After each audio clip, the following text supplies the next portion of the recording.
Hey, so let's talk about nerves for a minute. Um, I've struggled a lot with nervousness. My students have struggled a lot with nervousness in the past, and pretty much any performer I've ever walked up to has struggled a lot with nerves. Um, Performing is a very scary situation, and not a lot of people are comfortable with it. And the people that are comfortable with it have taken the time to figure out how to become comfortable. So, step number one that I found is understand what makes you nervous. So we all experience nerves. We experience the increased rate, maybe hand shaking, hard to breathe, all that kind of stuff. But let's dig deeper and find out the why. And for me, it was a lack of inner confidence. I didn't trust my abilities of what I was going to do. So when I went out on stage to do it, I just lost all of my confidence in myself, and it made me freak out. Um, Step number two, you want to eliminate those triggers or force yourself to experience them more. So, for example, let's say you have increased heart rate when you go to perform. Then maybe you shouldn't have excessive amounts of caffeine that day because it's already going to increase your heart rate. So, like little things like that, that maybe you can just kind of eliminate. Or, let's say if you have shaky hands. Well, the reason it's difficult is because you don't normally experience it. So if your hands are normally not shaky and then you go play with shaky hands, that's something you have to learn how to deal with. So force yourself to experience these things more so that way you can collect data on yourself about it and see how you can work around it. And maybe that's as simple as having mock auditions for friends and colleagues and anybody else in the area that's willing to listen to you and give comments.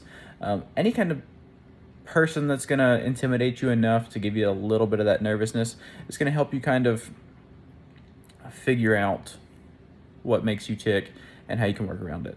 So step number three, make sure you understand all the requirements of your performance.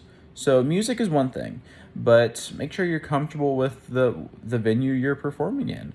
Do you know what sound you're going to produce in that venue? Is it inside, outside? Are you going to have lights directly on you? Any of those things. Who all is going to be listening to you?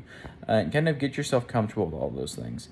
And then as far as the musical requirements, make sure you can play beyond the skill level that's required for the music. Because if you can only play the skills required for the piece and nothing further, then there's a good chance you might not do it accurately, and that's going to, one, scare you, it's going to ruin your confidence, and it's going to make you more nervous. And the last one, four, is just habit stacking. So if you're in the practice room and you play something 9 times incorrectly, and on the 10th time you play it correctly, there's a 9 out of 10 chance that you're going to play it incorrectly on the 11th time. And that's how a lot of us practice. We just play it incorrectly and incorrectly and incorrectly, and we finally get to it. And we got it. We're like, hey, great, I practiced it. It's good. And that's when we stop. But that's when the repetition starts.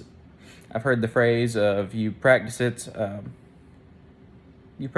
until you can't get it wrong. That's kind of how this works. You're stacking the habit. So if you play it 9 times incorrectly, that's a 90% chance you're going to play it incorrectly. So that means you have to play it so many more times right that percentage goes down to as little as possible. And with that, I also just recommend anything you play, make sure you do it in your wheelhouse. Like if I'm going to go play a difficult lick, then I need to play it slow enough that I'm going to play it 100% perfect. Because it might not be the 100% tempo, but I'm getting consistent reps of 100% consistency.